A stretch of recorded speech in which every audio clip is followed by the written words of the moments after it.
Welcome back to the Control Your Epps-perience Podcast. This is Alan Epps, the namesake, hoping that you all have been controlling your experience in and out in your day-to-day lives, whatever that may look like. I understand a lot of the country's going back to a lockdown, so I hope you guys are doing the necessary self-care, just dealing with being shut in or, doing what you can to mitigate whatever feelings you may have. If maybe your employment's being affected, your own personal health. I know my family's going through it. Had a couple deaths in the family, and right now my uncle is laid up in the ICU having suffered what appears to be a stroke. So again, there's no shame in reaching out for help, support system, lean on them if you have them, and if not, you'd be surprised if you have somebody you call a friend, that's somebody that you can help unpack what you're going through. They might not be able to fix it, but it helps to not feel alone out here. And just like us, we celebrities are normal people. I can't believe we now live in a world without Devo, man. Those of you who grew up in the late 80s, early 90s, most likely watched Friday and all the Fridays. Maybe you watched wrestling way back when he was known as Zeus. And just, America's favorite bully. I think that's what Ice Cube called him on his tribute on Instagram, but it looks like he succumbed to something COVID related. He had already had COVID and seemed to have gotten over it, and then right before he died, he had some kind of Zoom call or something going on with his fans or something like that, and telling his manager that he felt like he was getting it again, and then he was gone. So yeah, 2020 is not playing fair out here. There was an actress from Queen Sugar. I don't watch it, but I know my mom, a bunch of you guys probably do. But she was an elderly woman, Carol Sutton. I guess one of her most famous roles was in Steel Magnolias, a classic movie. I also have not watched that, but whatever. But she was 76 and she passed due to COVID-19. So this virus don't care who you are, what you've done, who you know.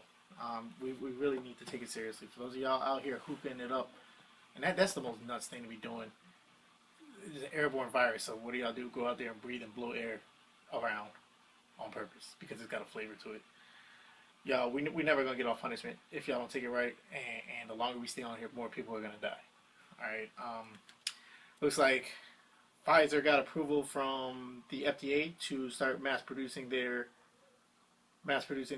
vaccine, which was funny because the day before, Trump had issued a threat to the head of the FDA saying that if he doesn't approve it by Friday, then to submit his resignation. So do with that information what you will. Again, I'm not here to combat or deride science. I am a firm believer in the principle of vaccinations. However, I am a firm believer in discernment. I don't mind people challenging the validity or the merit of a vaccine as long as it's on rational basis, meaning that if your questions are answered, you can accept it, not that you just made up your mind because what this, that, and the third. I, as a black man, as a graduate of Tuskegee University, understand black people's latent and well-earned distrust of the American medical system. That's just what it is. We have been guinea pigs for far too long, from anything from gynecology to the syphilis study to Henrietta Lacks and her cells, just everything. And then to doctors admitting that they have been told that black people don't feel pain the same, and having our women to this day dying in childbirth in 2020 at a crazy disproportionate rate. We have every and all reason to distrust the medical establishment. I can see how it can be seen as callous that Dr. Fauci has been shouting out the doctor or the scientist who has been instrumental. Hold on, let me find her name. Who's been instrumental to the development of the COVID-19 vaccine. Her name is Keyshia, and I do know she's African. I believe she's Nigerian, so I'm probably saying this wrong. Keyshia Corbett. That sounds pretty American, though. But I thought when I went to her... Oh, that's the other thing. So I went to her Twitter, which I'm starting to think is a fake one because this one says Kizzy, PhD, checkmark. But, yeah. She's been instrumental in bringing about the COVID-19 vaccine. And I know just 6 degrees of separation in black medical professionals, pharmacists, immunologists, people who have lab experience who are putting in the work to work towards a COVID vaccine, who they themselves are putting their faith behind it, which, those are people I physically know I can call right now. So does that mean I'm going to go take the vaccine? No. For the simple fact that I am not, I think I spoke about this on the last podcast, I'm not especially at risk right now. But if my risk was higher, like if I had a compromised immune system or pre-existing condition, or if I was older or something like that, then yeah, I would definitely be looking at this a little harder than I am. But right now, I can afford to sit back, continue quarantining like I've been doing, and honestly just wait to see what this fucking vaccine does to the white people. It says that for people, and I've been sharing that meme around where people's faces are all screwed up. From what I understand, that's an old picture from something else. But 4 people have been confirmed to have received the vaccine and developed Bell's palsy, which, that is a symptom of COVID itself. So that doesn't seem too far-fetched. And with any vaccine, that's another thing that a lot of people just think vaccines are magic bullets. People die from Tylenol, people die from Advil, people die from Benadryl, Robitussin every year.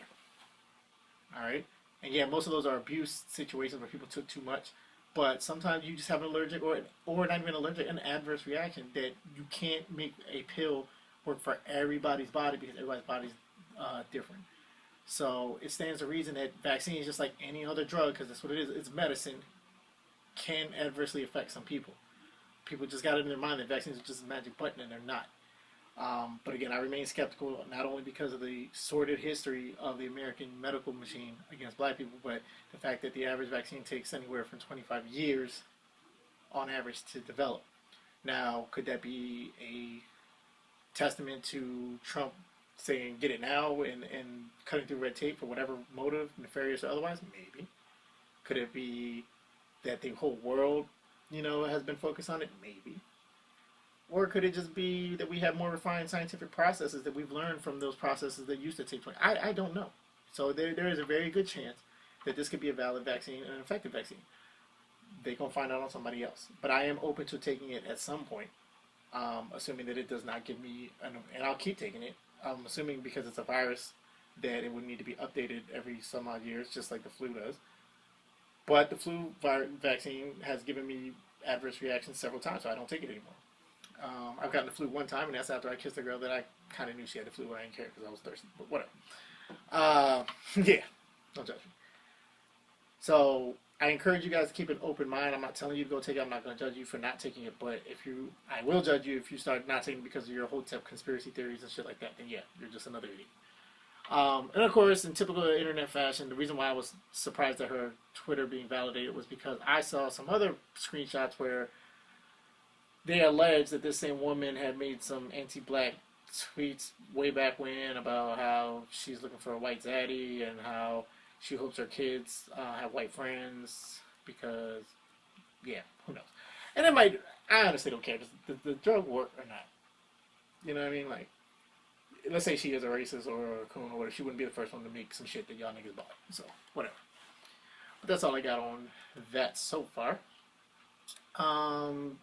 Special treat coming up. So Wednesday is when I get out of the Facebook clink, and what I'm going to do is I'm going to kick it off with a special live episode, kind of like what I did with the NSARS episode, where I'm going to do a live broadcast, and I'm going to have a guest. We're going to be joined by the lovely Romeia Washington, and we're going to be discussing some relationship stuff. Yes, we're going to touch on what I want to consider the aftermath, because I don't want to keep beating this horse, of that relationship, or, the guy who was grilling that girl, telling her she's average. I forgot his name. That's how much I don't pay attention to this shit. But some of the aftermath that's come out on that, as well as some other issues, which I will sum up at the end of the pod. But make sure you guys tune into that. It's probably going to be after I get off work, 6 or 7 sometime on Wednesday. I'll post the flyer on my socials that I have access to right now. But yeah, more to follow on that. So let's get into it. So last week, and even today, because it is late Sunday, again, I screwed myself out bullshitting all day recording this. But Jalen Hurts, backup quarterback turned starting quarterback for the Philadelphia Eagles. He came in for what was their franchise quarterback, Carson Wentz, who's been struggling all season. They took him out, I want to say, in the second half, third quarter, something like that. And he actually looked pretty good last week. I can't remember if they won or not because I ain't really been paying attention to football. But he evidently started today, and they won. He didn't really light it up from what I see his stats and everything. He had like 167 yards to the air and 108 yards running though on 18 attempts. But it was enough to get them to win. So it looks like they're still in the race. I think Washington won today, so they're at the lead of the NFC East, but they're still in the playoff hunt, I guess. I don't know if Washington beat them twice already. I like I said, I haven't been paying attention. Cowboys beat Cincinnati today, but who cares? We just slid a draft pick. But I did get the left of my friend Jamila McGee, so haha if she's listening. Yeah, so I've been a fan of Jalen since Alabama, and then he went to Oklahoma. The adversity he had to deal with losing the title game, and then losing his starting job to. No, I think they won the title game, but he lost his starting job to Tua, who's also a great quarterback in his right. I'm glad to see him flourish. And Miami should have won that. Well, I don't want to say should have, but they had a damn good chance to beat the Chiefs today, which I don't know if anybody saw that coming.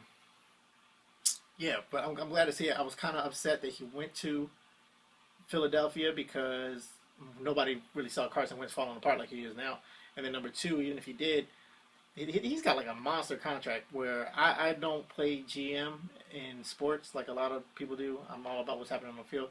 But from what I understand, based on my group chats, the Eagles are severely over-mortgaged as far as salary cap penalties or just being over the cap for the next 2 to 3 years. And a large part of that is Carson Wentz's huge contract.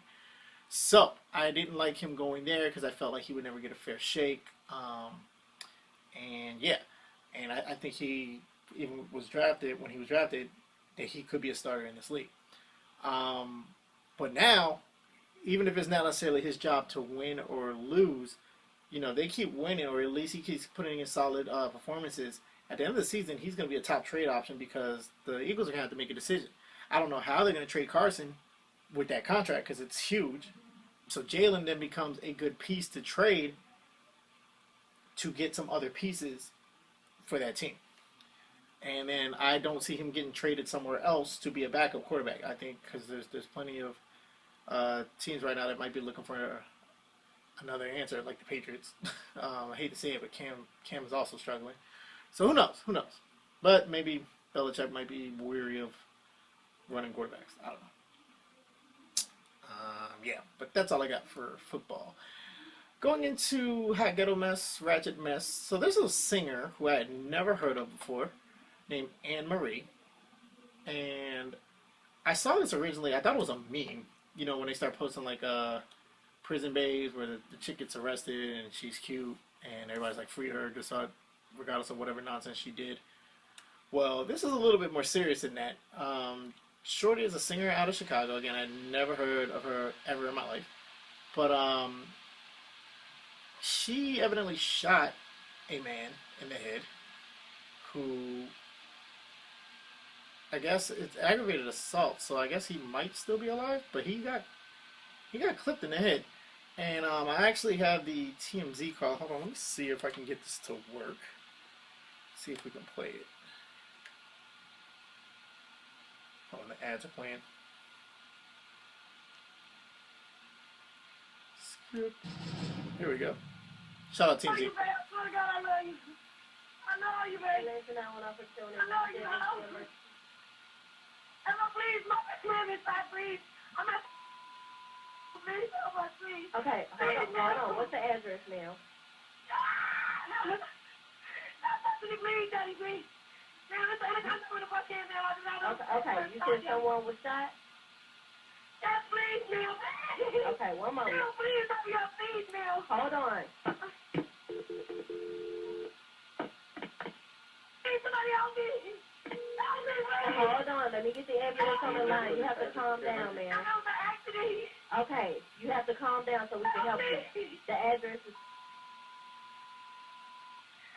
Yeah, so she's at a hotel.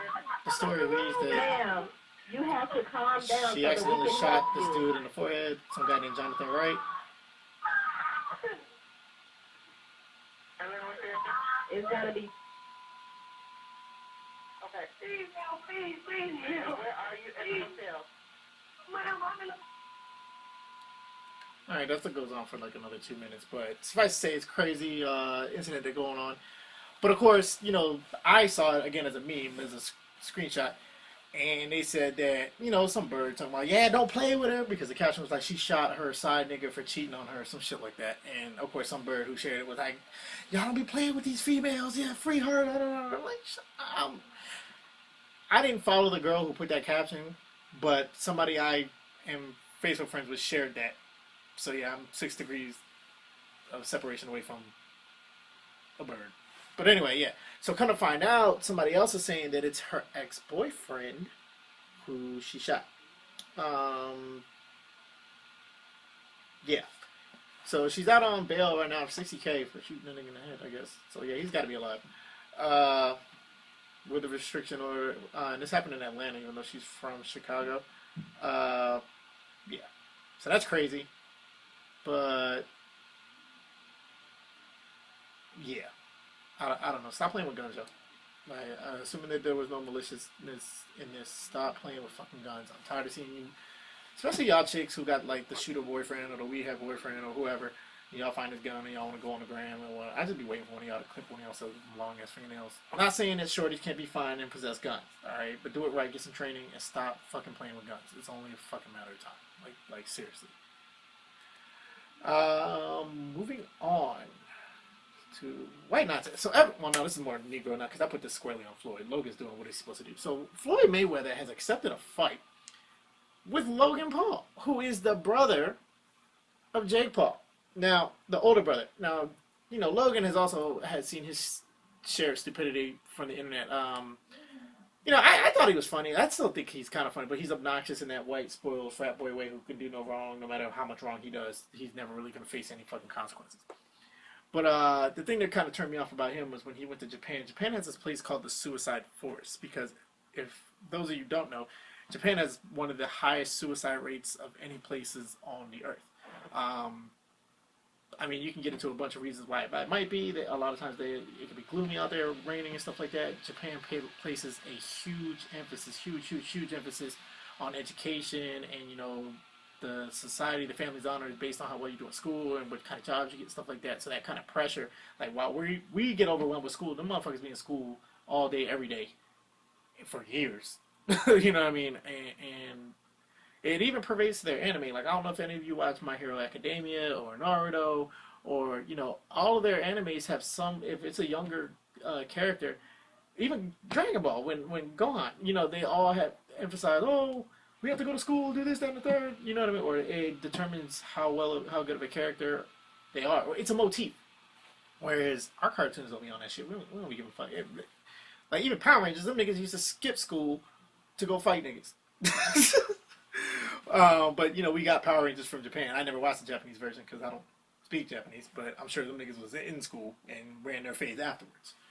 So, all that to say that depression and suicide is very real in Japan, to the point where there is a forest, literally the woods, where it's just known where people go to kill themselves by various means, hanging, whatever. And it's, to the point where if that's a thing, and he thought it was a good idea, not only to go there as a fucking tourist to just walk around, but to film it for his fucking YouTube channel. So yeah, that's the kind of I'm white and rich kind of dude he is. So from there, it was funny as far as his content wasn't funny, but it was just crazy because he's an athlete. He's a pretty athletic dude, so he'd be doing flips and shit and daredevil stuff in and out of traffic. He was really big on Pokemon Go, just a goofy white boy. He was doing Vine Cops, and now, he's rich behind it, whatever. And his brother is a younger version of him. So now, after Jake knocking out Nate Robinson, he's called Floyd out, and Floyd accepted it. And we know Floyd don't do shit unless it's about his money and unless it's minimal risk to him.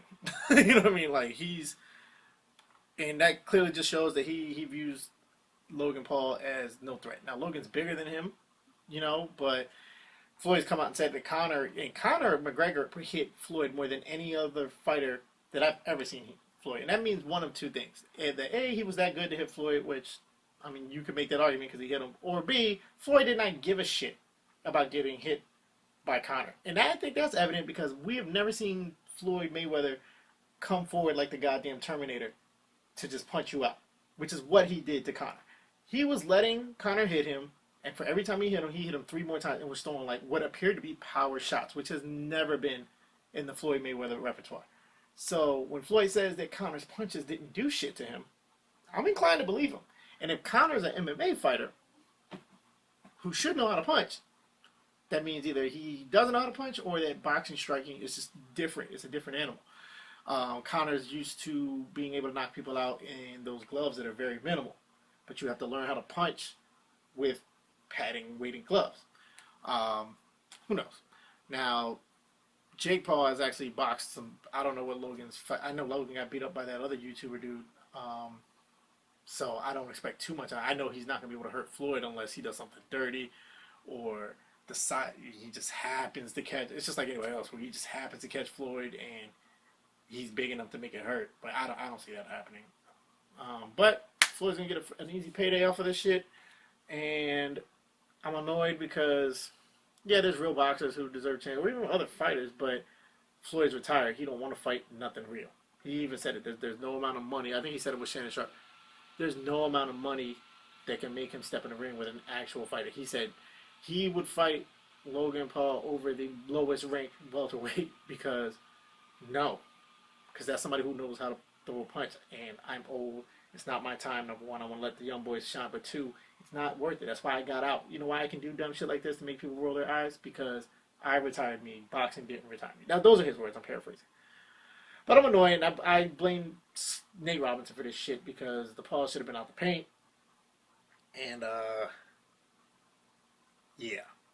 And it almost seems like Shannon said, we got to get our get back. Black people want to see either one of the Paul boys get beat the fuck up by a Negro. And you know what? I mean, I get that. That's not to say that I'm so arrogant that I don't think any white boys can beat black people or we're just superior or anything like that. But there's a chip on the shoulder. You never want to be known as the dude who got beat up by the white boy. Even if that white boy is so much fucking bigger than you, you just don't want to. And for the longest time, you know, I fought a couple white boys in my time. And I just have a standard policy now. I just don't fight white boys. And it's not out of fear. It's for the simple fact that I know who I'm dealing with. Which is what really annoyed me about Nate Robinson. Nate Robinson got knocked out. I wouldn't have been mad if he lost. I'd have been disappointed. Might have got some jokes off. But I wouldn't have been mad. I wouldn't even got mad if he got knocked out having been boxing and just got outboxed. He didn't do none of that shit. This is a top shelf athlete who just thought that he was, one, going to beat the white boy up because he's white, and two, I'm strong and fast and a world-class athlete. And it don't work like that. And I'm annoyed because he didn't even put the work into boxing that he would as a basketball player if he was playing another team that he knew his team was so much better than. Because you would still know what kind of offense they ran. You would still know what kind of defensive tendencies they had. He didn't do no checking up on Jake, because if he did, maybe he would have tried to learn how to fight. I don't know. You know? And then he got knocked the fuck out. So knowing that, when I fight white boys, I make some assumptions. Number one, I assume that he can't throw hands with me, because maybe that's arrogance, but I used to box, and by no means am I anybody's champion or anything like that, but I had, I'm fat now, faster hands than most people, and knowing how to throw. And not only that, knowing how not to get hit. And I feel like he knows that. The white boy, who are the hypothetical white boy, being he's going to spear me, he's going to grab me, he's going to wrestle me, he's going to tackle me, and try to choke me out.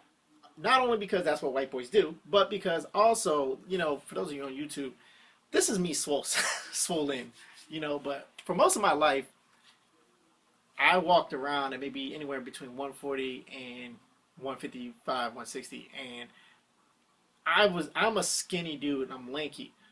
Like, so it's very easy to pick me up and scoop me and slam me. So I know that, you know, black people don't really do that until you start winning. You punch them a few times, then they grab you and want to slam you and all this other shit. Or the big black dudes who has slow hands. But white boys are going to do that from jump. They're going to scrap you, they're going to scoop you, they're going to do the windmill, they're going to, you know, do all the ground and pound bullshit because they watch UFC, MMA, they walk around in the afflicted shirts, tap out, all that shit. So I purposely don't fight them for that reason, because I am not a wrestler. If you get me on my back, I'm pulling out my knife and I'm stabbing you. I call it the lockpick. Get the fuck off me. And then number two, because white boys don't feel pain. I know I said that was racist about the fucking medical situation, but they don't. Or it's not so much that they don't feel pain, it's that they don't treat it the way that we do. And I say this from one specific experience that I had in New Orleans, right on Bourbon Street, where I got into it with a inebriated white boy. Well, he got into it with me. And when I tell you that I punched this dude so many times that my arms were tired, okay? Like, a 1 minute street fight is a long fucking fight. And this is when I was still in ROTC. I'm in shape. You know, I can run. I'm still skinny, but I can run. I'm doing push-ups and everything like that. My shoulders were literally tired from hitting this dude in his face. Like, yamming. His nose was wrinkled, and it got to the point where my fists were sliding off of his face because he was bleeding. And his girl's trying to pull him, and he's not listening. And the only reason that this didn't go bad was because I was outside. Had he caught me somewhere in like a store or something like that, or somewhere where there's a wall and I couldn't keep backpedaling and he could have pinned me, that would have been bad. And I would have had no answers for this white boy because he was shorter than me, but he was stocky as shit. And again, I weighed maybe 145, maybe. He would have got on top of me and I wouldn't have been able to do shit about it. I didn't have a knife on me at that time. But yeah. So I've never gotten into no fight with no Negro like that, and I ain't never even witnessed no fight like that to the point where, like, when black people have enough with the pain, it's over, my nigga, or you sleep. But I could not put this boy down for nothing, and I was catching him. Like I tell you, his nose was folded. I was hitting him in his, he would just not go to sleep, and I was like, white boys is different. So now, you know, and then again, I've been promising y'all the story about why I'm not in the Air Force that involved a white. And this was still, again, right before I started lifting heavy. So I want to say I was 155, 160 when that happened. And the same thing, like, well, I wasn't really trying to knock him out so much as get him up off me. In hindsight, if I knocked him out, maybe shit would have went differently. But again, he was shorter than me, stocky. He was a good 180, 190 at the time that this happened. So I don't just go looking to fight white, especially when they're drinking, because it's a different fight. And it's not fear, it's just how do I really want to deal with this? And I liken that to why when I get into fights with my people, everybody's like, oh, you know, this ain't high school where I'm going to let you get the first punch. No, we're going to jail because we're adults or somebody's going to get hurt anyway, so I'm going to make this shit count. I'm swinging first because I don't necessarily have that one-hitter response, and then two, I can't be letting you get up punches off on me. Just, no. And then again, niggas don't fight no more. Niggas is cowards. Niggas will start with the knives and the guns. So, yeah. All that to say, what was I talking? All that to say, I'm still thoroughly disappointed in how Nate Robinson approached the fight, not just how he ended the fight. So that should tell you that arguably one of the greatest boxers that I've ever seen perform feels that there is absolutely zero risk. Now, anything can happen in the square circle. All right, like he could slip. He might take him. I mean, freaking Shane Mosley, I think, is the closest one to ever have come to knocking Floyd out, and he couldn't believe it. You know, he hit him, and then all he had to do was keep throwing, and Floyd would have went down. But he backed up because he just knew Floyd wasn't shook. So, but that's another world champion boxer. I don't see Jake Paul doing that unless, you know, it's a situation kind of like when I played soccer. All my sports injuries came mostly from soccer, and they came from playing soccer with people who don't play soccer, and that's the real issue there. They do things that soccer players would do. Like when I trapped the ball, this dude tried to kick it out from under my foot. He actually hit my foot, bent my shit sideways, tore my MCL. And no self-respecting soccer player would have done that. So I can see that happening where this dude is wild in there and not really obeying the rules or being orthodox in his approach, trying to hit Floyd, and does something crazy, headbutts him, catches him with an elbow, or some wild punch. I don't know. I can see that happening. So there is some risk. I don't care who you are once you step in there. But at the same time, minimal risk. Floyd obviously feels like this is just going to be a cardio session. So, yeah.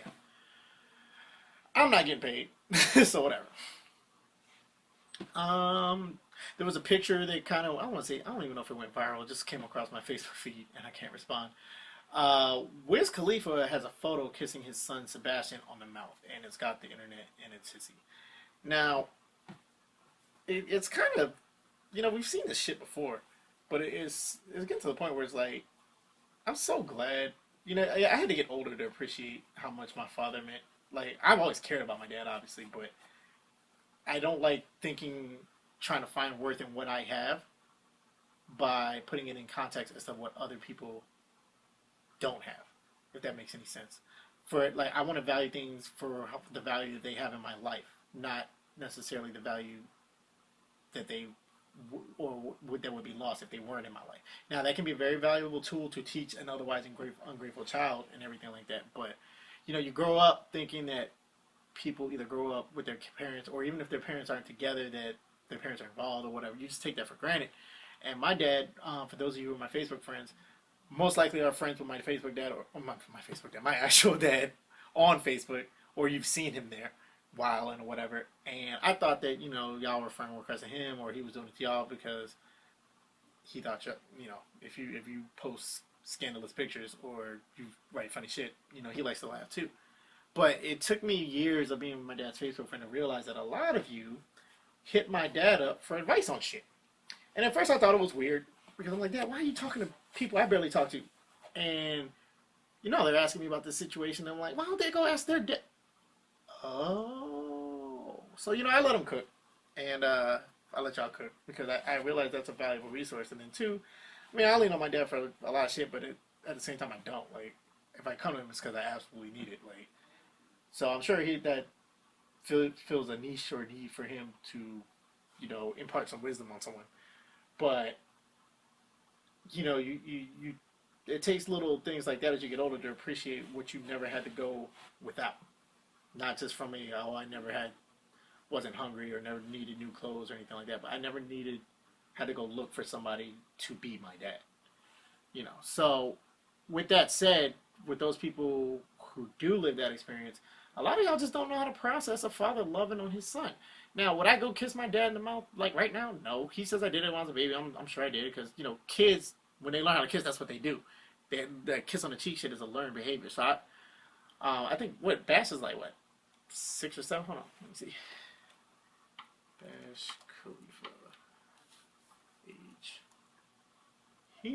Yeah, okay. So he's 7 years old. So that's a bigger kid. But if that's their comfort level, it's not like he's tonguing them down or anything like that. Like, let that man love his kid and let this kid love his dad while he has him. You know what I mean? Like, I don't know what's wrong with y'all. You're always trying to and even if you still don't like it, he's not kissing you in the mouth, so move on. Like, what? Yeah.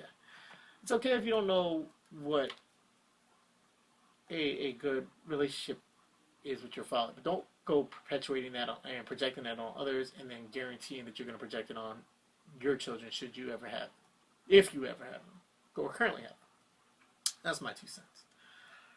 Wild video out of Atlanta where, and this shit pissed me the fuck off. I watch these things not only, just to stay abreast, and again, it comes across my feed, but I'm one of those people who my friends always call me paranoid or whatever, because I'm always doing threat assessments, like when we're walking around. I don't look like paranoid, like a shell-shock veteran or anything like that, but it's little things, like when I go to a restaurant, I don't like having my back to the front door, or like when I'm carrying, which I don't do that much anymore in Maryland because my permit is invalid here. So, but when I'm somewhere where I do carry, I don't like people walking on my right hand side, because that's my draw hand, or I don't carry things in my right hand side. Just stuff like that where I watch people, not creepy, but like if I get a vibe from someone, I pay attention to them, see how they move. What gave me that vibe? Like, what are they carrying? Are their pockets full of this or something? Shit like that. I do threat assessments. And I watch these videos of people who are getting attacked to see if I was in that person's situation objectively, when would I realize that there was a threat?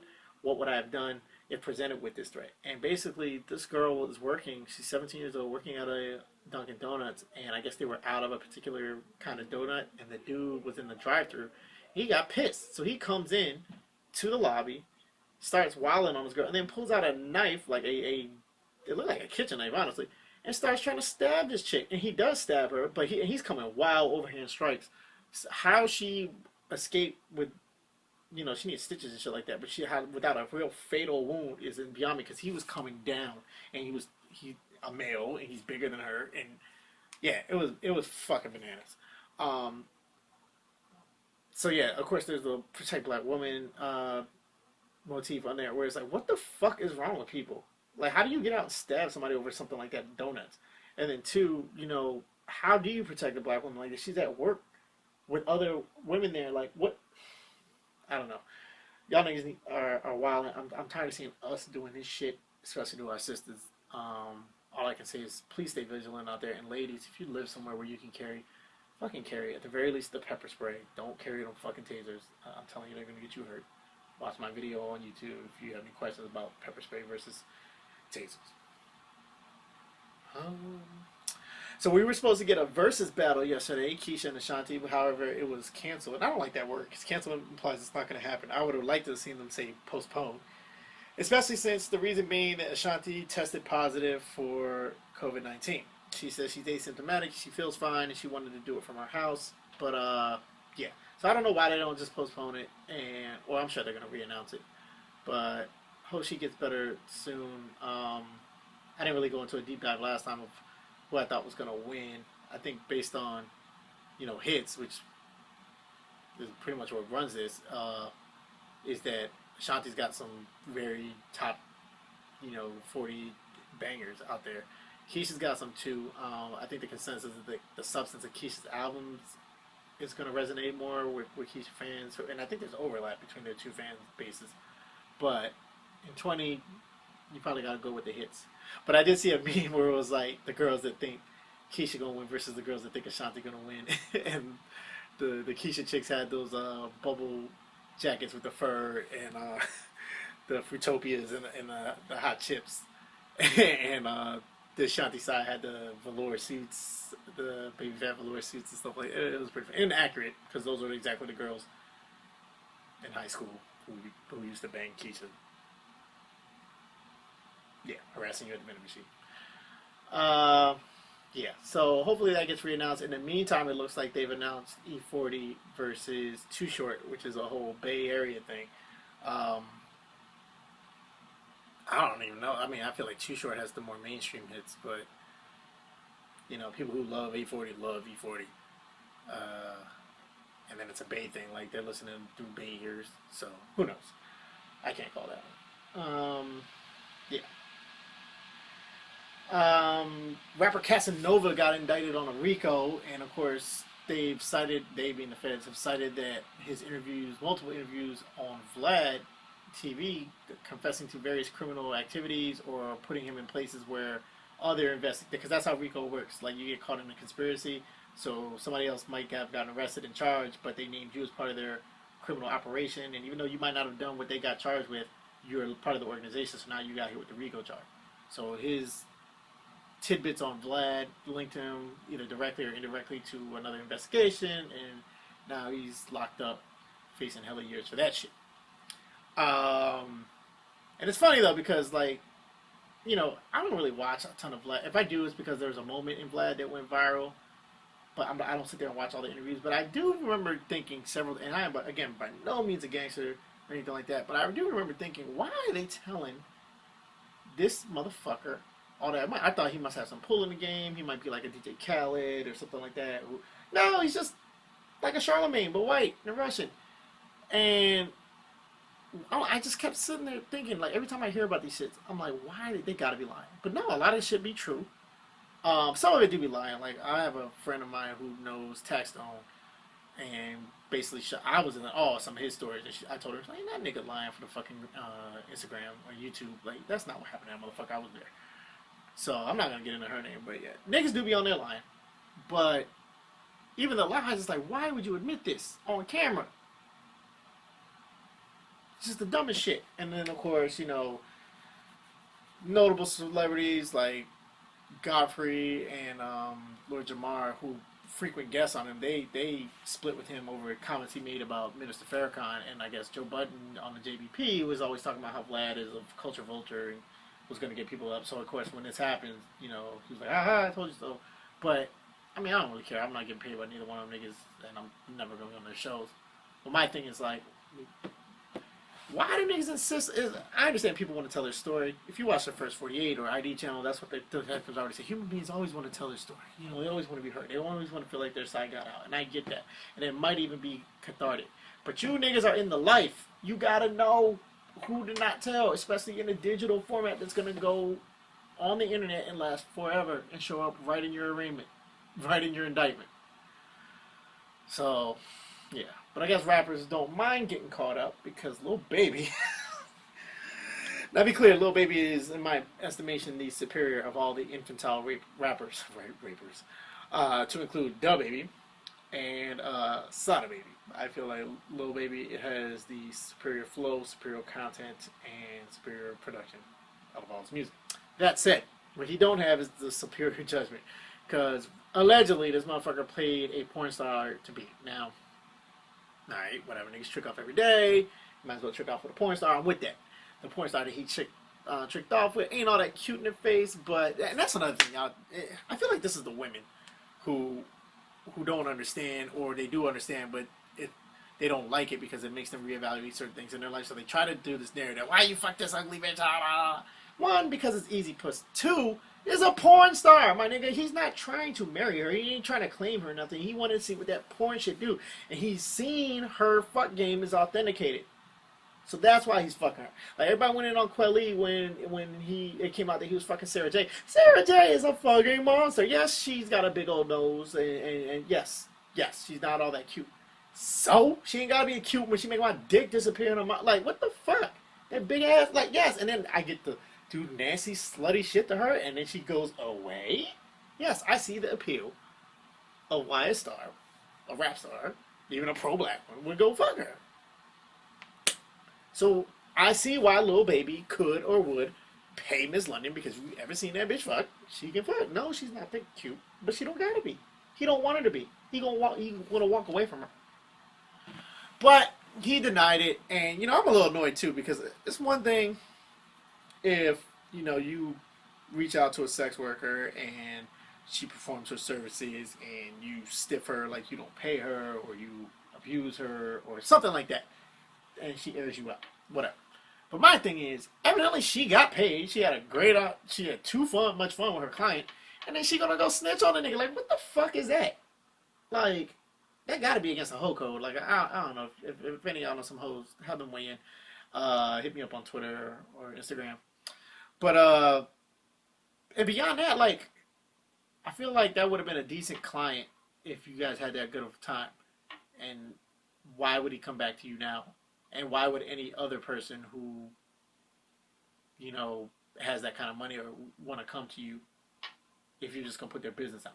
Now, why that nigga didn't get no NDA, I don't know. And maybe he did. She didn't. Nah, because I feel like he'd be suing her right now. But it was funny, though, because Lil Baby said, I ain't fuck that bitch, whatever, that's cap. I was with Jada, his girl, all week. And then Jada was like, these bitches lie. And then she crumbled fast. So I hope he don't never involve her in no criminal activity, because she went from to that bitch lying and they doing anything for clout to, y'all see me happy, y'all here y'all go, he's like, I'm gonna do me, I can only be solid for me. And I was like, wow. And then he goes, Lil Baby started backtracking. No, y'all remember the always the bad shit. And I'm like, nigga, which one is it? You lied or you did it? Like, own that shit or you didn't. And he more mad that he thinks that the world thinks that he got hit for 16 racks or some shit like that than whatever he paid. I don't know, man. Niggas is dumb. Play stupid games, win stupid prizes. But Jada ain't going nowhere. So the funny thing was that Lil Baby's baby mama, who, I don't keep up on this rapper shit, but she tweeted like, oh, so you could pay $6,000. So the amount has gone from 600 to 6,000 to 16. I don't know, but so you could pay $6,000 for an hour with a whore, but I'm supposed to make $2,000 a month work for your kid. I'm like, yes, bitch. The fuck? Like, what kid needs more than $2,000 a month and won't be living large? Because you forget it's child support, so you are supposed to contribute to that kid's lifestyle. So, what's the problem? And I don't know how. Hold on, let me see if I can Google it. Lil Baby children age.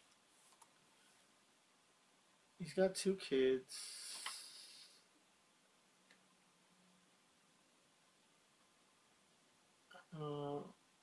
It don't say birth name Dominique.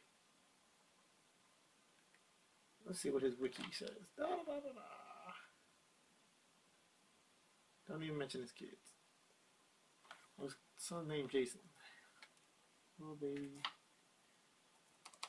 Jason age. Okay, so Jason's 3. So what 3-year-old needs more than $2K a month for what? Then they went into this whole Twitter battle about how she said he ain't paying for his school, and then he said he is paying for his school, but the baby mama don't even take him, so he stopped, but he paid it anyway. I don't know. It's a bunch of gibberish I don't really care about. But the point is, she feel away because this nigga using his money that he earned to trick off and enjoy himself, and not throwing it her way. So yeah, whatever. Stop letting weirdos nut you. That's all I got. For those of you who don't know, that on December 21st, if you are melanated, we're supposed to get superpowers. Well, actually, I think, according to my little sister, because she's heavier in the Twitter streets than me, that if you're mixed, it's not supposed to happen. But that's some bullshit.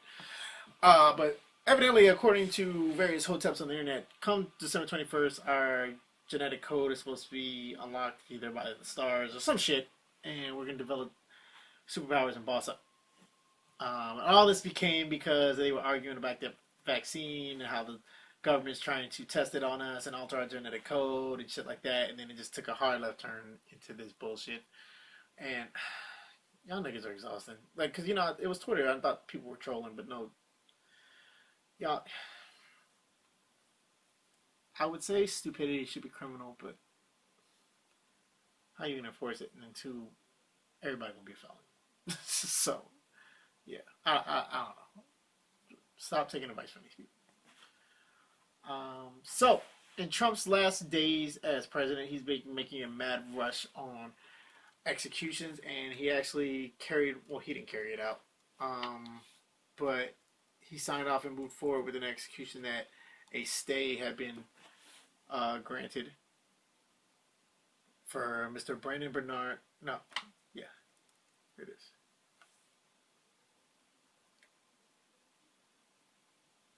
Yes, Brandon Bernard was executed despite numerous pleas from the jurors and the prosecutor involved in the case, the victim's family, and Kim Kardashian, of all people, trying to save his life. They moved forward with it. Evidently, he was involved in a robbery in which the other people he was involved in the robbery with, they shot and killed the 2 people they robbed, and evidently Brandon torched the car, and then there was some contention as to whether or not the woman of the couple that was killed was still alive when the car was burning, but he reformed and all this, and they still moved forward.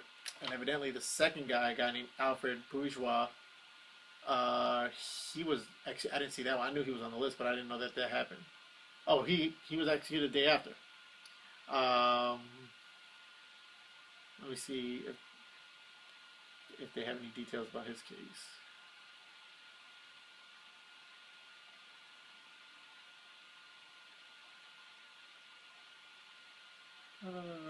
No, they keep going on with Bernard. Anytime they do this, that probably means that the other dude, I won't say deserved it, but his was indefensible. Let me see if I can Google his name.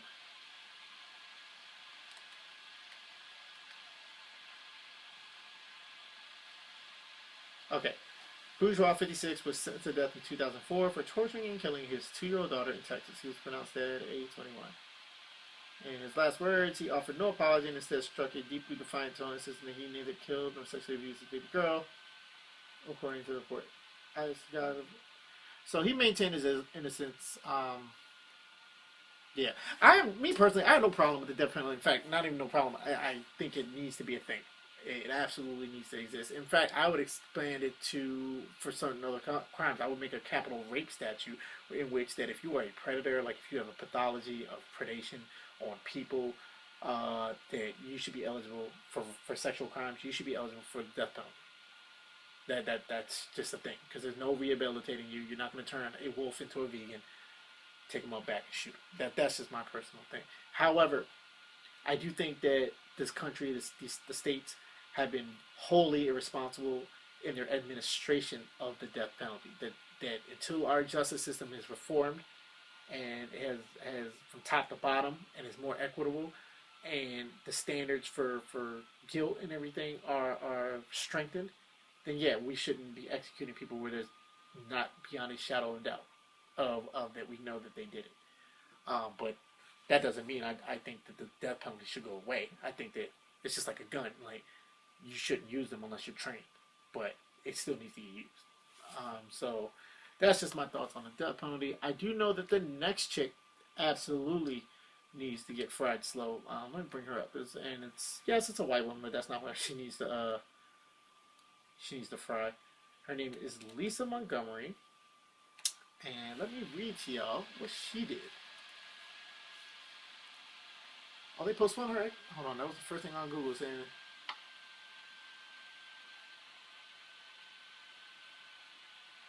Alright, so Lisa Montgomery fatally strangled a pregnant woman, Bobby Jo Stinnett, cut open her body, and kidnapped her baby. In December 2004, as part of a premeditated murder kidnap scheme, Montgomery drove from her home to Kansas to Stinnett's home in Missouri, purportedly to purchase a puppy. Once inside the residence, she attacked, strangled Stinnett, was 8 months pregnant, used a kitchen knife. Yeah, fry this bitch. I don't want to hear it anymore. That's just the end of it. Yeah, there we are, State of the Union. But obviously Trump just is trying to get some shit done just because he can. Some news coming out of the Marvel camp. So they announced that the Black Panther 2 movie will proceed and explore the inner workings of Wakanda and will not recast Chadwick Boseman's iconic role of T'Challa, the Black Panther. And I kind of saw this coming just because even when Chadwick was alive, they were almost talking about replacing him because they didn't want to pay him. And of course he died. And of course they're trying to frame it as, oh, we want to pay him honor and homage, but you motherfuckers want to pay him while he was alive. Fuck y'all. But I think this is more of that they're trying to do, at best case scenario, give us some time so that we will accept the next T'Challa. That's a hopeful one. What I honestly think is going to happen, and what we run the risk of, and what a lot of you blurs are, everybody with a fucking opinion, just like an asshole, most of them stink. You're going to give them the excuse to write off the Black Panther out of the MCU. Which Chad himself would not want the character to die with him. If Chad was still alive, and they decided not to pay him, they went somewhere else, he would be mad and he would speak on it. But he would want the role to continue, and he would wish the next dude well. This role is too important in and of itself for the representation to our kids, to us. But not only that, to prove the staying power and the blockbuster ability of black leads and black characters. Not black actors playing leads that have been perceived normally traditionally white, although that is also important. But a black character from inception to betrayal is bankable. And we need that. And nothing proved that more than this movie. And to watch that role be written out of the MCU, no. We cannot stand for this. So you better make sure you go out and support Black Panther 2 and demand a Black Panther 3 with T'Challa, whoever he may be. We can argue about the who, but it needs to fucking happen. That's just the long and short of it. They also, Marvel that is, also announced a bunch of new series that are going to come out on Disney+. I had it on my, oh yeah, here it is. So, you've got Ironheart, which is going to feature the successor to Tony Stark, which is a black girl being portrayed by a member of Delta Sigma Theta. Shout out to the good Reds. Let me see. 1, 2, 3, 4. 1, 2, 3, 4, 5, 6. So 24 new shows. I'm going to run them off real quickly. You got Ironheart, Armor Wars, The Eternals, Falcon and Winter Soldier, Shang-Chi. What was that? WandaVision, Quantum Mania, Fantastic Four reboot. I think they're going to do it right this time. At least I hope so, because I can't take another one. Loki's getting a series. Doctor Strange, Multiverse Madness. So some of these are movies, some of these are series. What If? ? That's the name of a series, I would guess. Hawkeye. I don't know if that's going to be a series or a movie. Guardians of the Galaxy, called the Holiday Special. Groot is getting a movie or series. Thor, Love and Thunder, that's going to be the next movie. Black Widow movie. Blade with Mahershala Ali. Miss Marvel. Not to be... Miss Marvel. Black Panther 2, which we just talked about. She-Hulk. Moon Knight. Captain Marvel 2, not to be confused with Miss Marvel, and Secret Invasion, and then there's one that's a question mark. I don't know if that's a logo or just another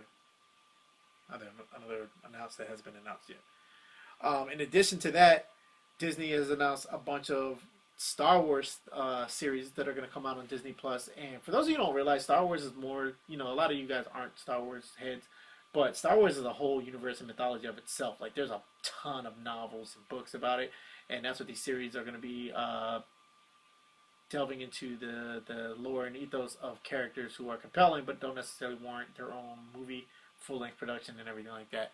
So that's going to be dope. For those of you who watched Rogue One, some of the characters in Rogue One are going to get their backstory explained. There's a bunch of them. I didn't write down the list, but there's like a shit ton of them, almost as many as the Marvel announces. So that's exciting. And that has to be in response to Warner Brothers going to HBO Max and saying that all of our 2021 releases are not going to theaters. They're going to go straight to HBO. So yeah, looks like TV wars are fighting up, and everybody's making a joke that all these subscriptions are just as much as cable. So yeah, if y'all got the plug with the bootleg, the Fire Stick, hit me up. But on to that. Now, there is a movie that I'm going to play this trailer at the end of my video, so some of the YouTube people are going to get it. But the DSP guys, Spotify, wherever you might be listening to this, y'all going to have to Google this. But there's a movie coming out that I'm damn excited to see. It's called American Skin, directed by Ryan Coogler and starring Nate Parker and Omari Hardwick. And basically it's John Q, but instead of, a black man and his son dealing with insurance and HMOs, it's a black father who lost his son to a killer cop and him getting revenge, basically. So yeah, I'm anticipating. I can't wait to watch that one. I hope they don't try to pull some Mickey Mouse Kumbaya ending at the end, because honestly, the fact that the movie is going to get made, period, regardless of how white people are going to be upset, cops are going to be upset, it's promoting violence against police, so you might as well all the way piss them off. But I'm going to leave it to their creative hands, creative geniuses, to do what they do, and can't wait to support. In Gestapo news, so y'all will recall that back when the Florida was during the first wave, was trying to silence and manipulate the data for COVID infections so that they can make sure that they stayed open and justified, their tourist cities and not shutting down. And then a scientist was told, whose data, she wrote the code basically on tracking the COVID incidences, and she was told to manipulate the data so it will look a certain way, and then she got fired for it, and she did a whistleblower, whatever. Well, she basically got raided by the police this past weekend. What's her name? Rebecca Jones. So she got fired, and then just this past weekend, the police raided her home and basically tried to see. They were going to presumably seize some electronic devices to show that she had evidence or confidential data that she wasn't supposed to have, but following a video from the police, because you see the video and you hear the audio that she's screaming about, why are you in my house, why are you pointing guns at my kids and everything. Now, from the police body cam that the police chief released, no weapon was ever physically pointed at the husband or the children, but it was necessarily pointing in the direction as they breached the house. Not breached because he opened the door, but as they took control of the house and tried to process everybody out. Now, from the police standpoint, they said that they gave her a polite phone call ahead of time. They told her that they were coming, be ready, and have everybody at the front of the house. We have to execute a search warrant. They were trying to make this confrontational and everything like that. She refused to open the door, at which point they banged on the door. That's when she opened it, and then they demanded everybody come out. And from the cop standpoint, they saying that she made this really complicated and dangerous for no fucking reason. From her standpoint, it's like, why the fuck are you raiding me? I haven't done anything wrong. So I totally get both sides of this. I'm not mad at the police in this at all, because they did appear to act very professionally, and it must be nice knowing that you're going to run up in a high-profile white person's house that you want to be on your P's and Q's, but that's neither here nor there.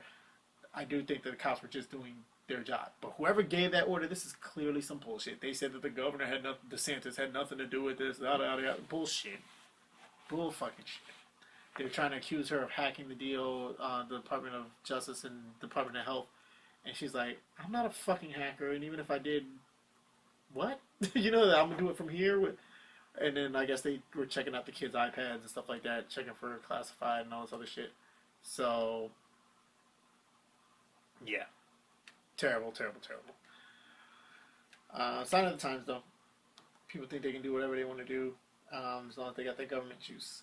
So DeSantis never should have got elected in the first place, but definitely need to get him out of there, Florida, if y'all listening. And again, in the vein of no woman being more disrespected than the black woman in America, Tiffany Haddish got, I guess, a call to host a pre-show for the Grammys, which, you know, big deal, right? Exposure, whoop. But evidently, the Grammy committee decided that not only should she be doing this for free and just for the honor of doing, which I can see, the Grammy's still high profile. I mean, Tiff is a household name at this point, but yeah, I guess her comedic chops are still questioned by a lot of people. So there's any opportunity to stay relevant, especially in this pandemic where roles are few and far between because people aren't in production. Whatever. I get why she would want to do it even for free. But not only did they not want to pay her, they wanted her to foot the bill for her own, you know, makeup and shooting and all this other shit, to which point she declined. And of course that got out, and now the coordinator of the Grammys is apologizing. But the fact that they had that fucking audacity, I even if you don't historically pay people, you compensate them in some way. Give them some free shit. Give them like you know, like, I don't know, make it glamorous to do this shit. Because at the end of the day, they're doing you a fucking favor. That's bullshit to me. But I feel like they wouldn't have tried this shit with anybody but a black woman. So yeah. White people at HBCUs has seemed to come up again. There is a Delta who posted her graduation photos that, again, got the internet, and I don't even say the internet, the GDI internet, into a frenzy. And of course, I didn't write her name down. Let me see if I can. There we go. Of course, when I did it, it pulled up every white member of Delta, which there have been a bunch, just like all of our organizations. But I'm trying to see. I don't know.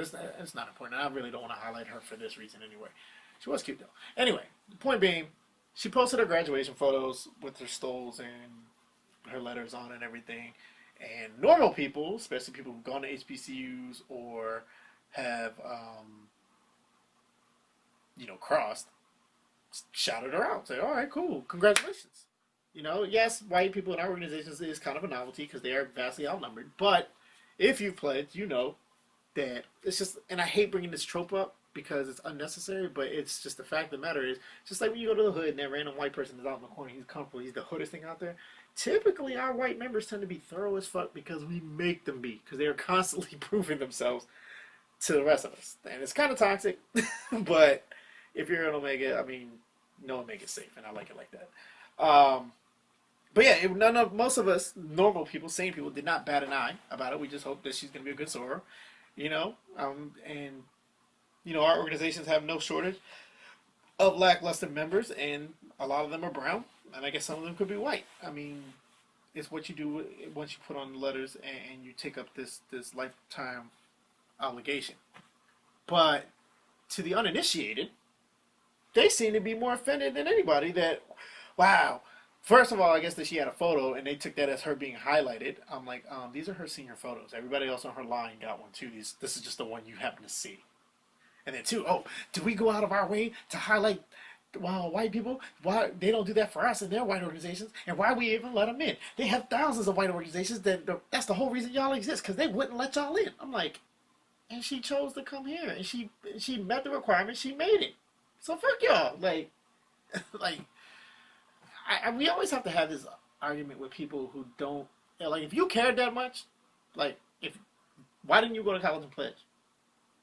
You're acting like she kept you out, like she's keeping your daughter out. She could be doing great work for the sorority. And it's kind of a sore spot for me, not because I'm white or anything, but I have a friend of mine, I'm not going to say her name, but she appeared on a reality show back when, kind of like College Hill, but it kind of focused on some D9 members, and her and two of her sorors ended up getting kicked out of Delta for being on the show. Now, out of the 3 that got kicked, neither one of them deserved it. But again, I'm not a Delta. I'm not about to sit here and say Delta fuck this stuff. Whoop. But in my humble opinion, this was some bullshit, them getting kicked out. But of all of them, she was the tamest one, the white girl. And she got kicked out anyway.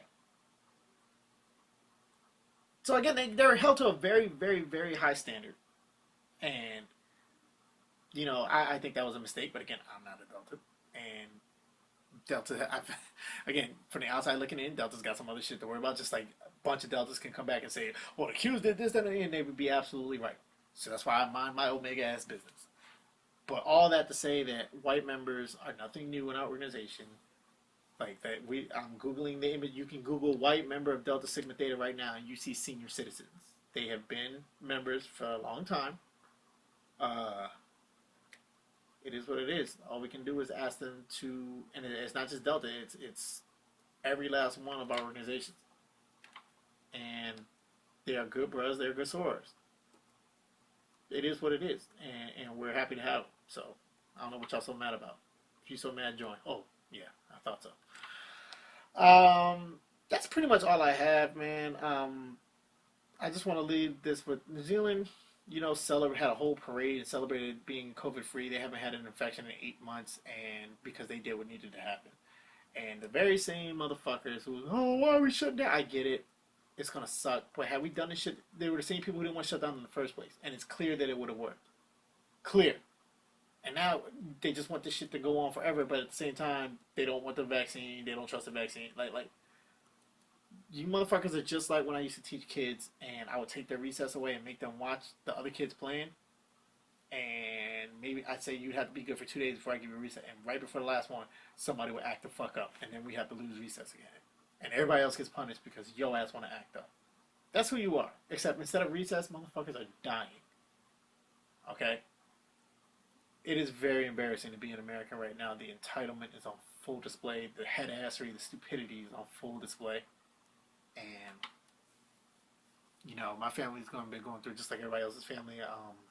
My uncle got, not the one who's currently in the ICU, but his brother got COVID, and he appears to have been recovered, or have recovered, but he still has Bell's palsy lingering in his face. And I have to call that a blessing because he's still here walking and talking. So it's already bad enough out here without COVID, and COVID is literally killing. There's a 9/11 every day, and the same crowd, well, support our troops, remember 9/11, wants to act like this shit ain't happening because of them. And this is not me, because again, I'm not a Democrat. I don't identify as a liberal or anything like that. But you guys are fucking morons. And I honestly wish that this shit was more targeted. So for those of you who want to play stupid games, win the stupid prize you so desperately, desperately want to win. But it don't work like that. So, yeah. Please be safe. We gotta nip this shit in the bud. Honestly and truly. That's all I got. Just keep in mind, Wednesday evening, special guest commentator Romeia Washington. We're going to be discussing various relationship stuff. First and foremost, the aftermath of the dude who is telling women to be humble. But also some other things, like that proposal that went viral that has a bunch of y'all panties in a tizzy. Gabby, the whole Twister sharing a meme about Gabby Sidibe, Bernice. Yeah, basically anything female related I felt like would be better off with some feminine energy on it. And anything she wants to talk about because she's a firecracker. So, I look forward to seeing y'all at that point. But like I said, until then, please, I hope this podcast finds you well. I hope the next one finds you well. Take care of yourselves. Control your experience in and off the matrix in your real life, on the internet, wherever you may need to. Have a good one.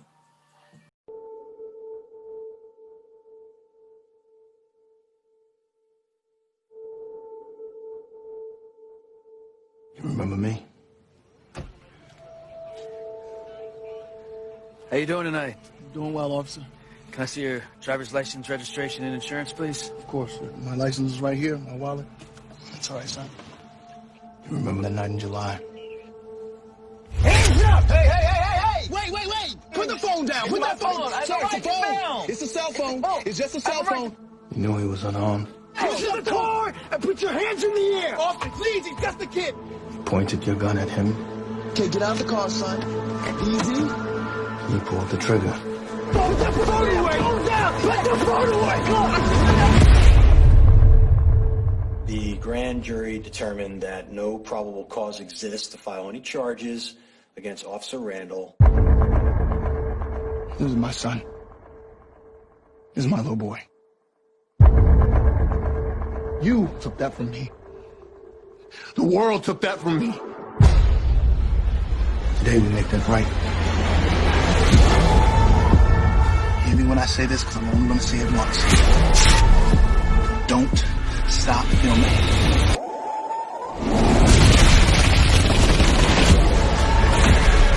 Just give up now. Why are we the only people in this country that are expected to do things without violence? I didn't mean to kill your son! What you did. I did what I was trying to do! I just want justice. That's all I want. This is your jury. The deciders of your fate. Today, you will be tried for the murder of my son.